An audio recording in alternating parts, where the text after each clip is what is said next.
Now, talking to doctors, and that's why the particular doctor I talked to said, well, it looks like if it does start killing people in the U.S., then it is manufactured. It is manufactured. But in fact, I had this question all day. That's why I was calling doctors up, out of my Rolodex and virologists and looking online and trying to study it, even though I had a lot of knowledge on it. Because they're reporting 68 dead as of this morning, and now the BBC is reporting doctors inside hospitals are saying there's a cover-up because they don't want to have a panic, but that it's over 200 dead. I've got that report up on Infowars.com and PrisonPlanet.com right now. Drudge is also a good clearinghouse of all this news that I've seen. Just giving you the best places I've seen. And with the most coverage, Infowars.com, PrisonPlanet.com. Drudge is good as well. Because I'm saying, wait, it's killing all these people in Mexico City. Everybody's wearing masks. The military's locking the cities down. They're basically declaring martial law down there. They got people quarantined in South Texas, and that's on record. Families are quarantined in several towns. There's people at hospitals quarantined in San Antonio and other hospitals. This is happening. But they're saying no deaths in the U.S., but all these deaths in Mexico. Well, if it is a naturally occurring mutation, if it wasn't injected or sprayed on people or put in food by black ops, as they've been caught in the New York subways in '68, releasing a bioagent, deaths resulted, details remain classified. You can Google that at mainstream news. All these other cases.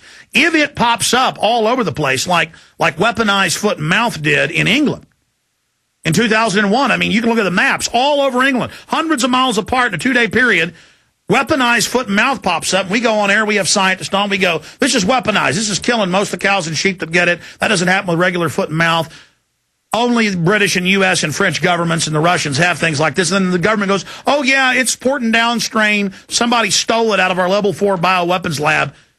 And, again, was able to go spread it on farms and areas all over the country instantaneously. Baloney. That was the government. And they used it to crack down, take over agriculture, get control. Then they released it again last year. They've been caught in Australia doing it. They've been caught, just Google, British government caught, releasing bubonic plague over British cities. Google entire of England, entire nation, entirety. I forget the exact headline, but there's a headline in BBC where the whole country's been sprayed at one time or another with different agents.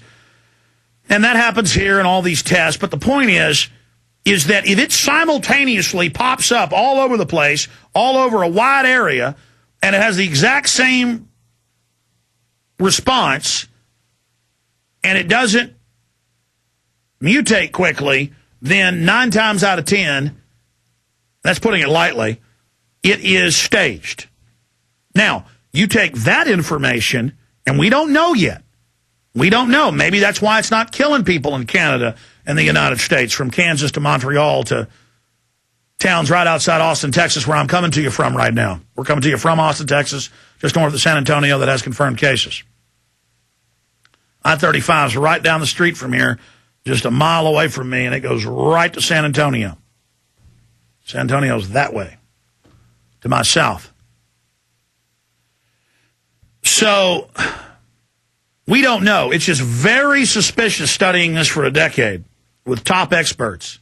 And all these murders of microbiologists that work specifically with weaponized flu, being brutally murdered and killed and tortured all over, from Australia to Russia to Germany to England to the United States, to Mexico, to Chile, to knowing the CDC and Homeland Security and the Security and Prosperity Partnership, stating in classified documents that Judicial Watch sued and got that they could use an economic crisis, a military crisis, or a flu pandemic, a dark winter scenario, to bring in martial law, to bring in the North American Union to say, oh, my God, look at our borders. We were unable to shut these down quick enough, but they want a continental border, merging our police and military openly, the same command and control will still be separate, but operationally under control, like NATO, commands 15-something nations, but it's separate nations, but all under its joint command. So it's operational integration. They said they would use things like this. So then you have Barack Obama and the Bushes and everybody else owning Tamiflu stock that's shooting up right now. You have the fact that the White House was on Cipro, the anthrax-fighting antibiotic. The Associated Press reported. Ari Fleischer was asked about it, the White House press secretary, years ago. He said, yeah, the whole White House was on Cipro September 10th, 3.5 weeks before anthrax got mailed around. Then it was a U.S. government weaponized version from Fort Detrick, Maryland. That's confirmed. They tried to lie about it. They later had to admit it. I mean, you got this history here. So, of course, I mean, you know, if there was a murder committed in Austin and the guy killed people a certain way, and the police had a file on a released murderer who had a history of killing people this way, that'd be the first person that they would go interview would be that individual. Come on in, Aaron. Thank you, sir.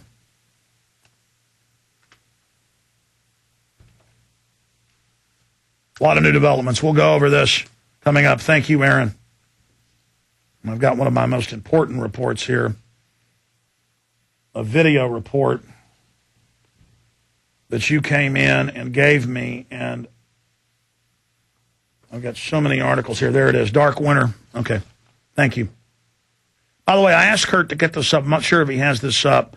Will you IM him that, Jaron, that video clip we're about to play? Make sure that gets posted at Infowars.com right now. Dark Winter pretext. We're going to go over that coming up. I haven't even gotten started here. I promise to take your calls. Let me just give you the number. It's 888-201-2244. But let me say this. I'm asking you to wait 5 minutes when we open these phone lines up before you call, the general public calls, for people in Mexico City. I know we get calls from there from time to time, a lot of emails from there. For people in Mexico City, in Kansas, in San Antonio, in towns and cities in North America, in the U.S. and Mexico, also in Canada, that have had the outbreaks of this deadly flu. This flu is killing people. That's confirmed. As of this morning, 68, BBC saying it could be more than 200. Doctors are saying in reports on BBC. It's, again, up on Infowars.com and PrisonPlanet.com. But I'm going to give you this number for folks in Mexico. Mexico and the United States. If you directly are seeing this in your town, or I want to know about the martial law going on in Mexico City and other areas, here's the number, 888-201-2244. 888-201-2244. 888-201-2244. We are live. It is the 25th of April, 2009 at 8:27 and 45 seconds Central Standard Time, because we're going to post the MP3 of this at Infowars.com, and we're going to post for free the PrisonPlanet.tv archive of this. We're just live right now for PrisonPlanet.tv members and viewers. We're going to post this for free for everybody, so it gets out to everybody after the show tonight at Infowars.com. I appreciate Kurt Nimmo on Saturday night coming in to do this. I appreciate Jaron. I appreciate Aaron Dykes and Rob Jacobson and the team. We have a limited team, and they really never seem to get off now and be able to have any time off, because there is just so much going on these days. And I appreciate my wife as well, but she's certainly concerned about this. Okay, there's a lot of other facets and news I need to go over, but we are opening the phones up. Again, I only have one person in there tonight. Normally, this is a three-man job to take your calls, get your name and where you're calling from, run the TV version and the radio version. We got one guy, Jaron, in there doing it all, and I want to commend him for what he's doing, his dedication. One of the other guys was moving today and had all the stuff packed up in a truck, moving to another apartment, so he can't be here. And Paul Hartman is in San Antonio visiting family. So he's down there where they have confirmed cases of this bird flu, so we'll pray for him. Okay, so let me recap the top information, then I'll get into detail on articles and go to your calls. It is extremely rare to have a zoological virus that jumps into humans to begin with.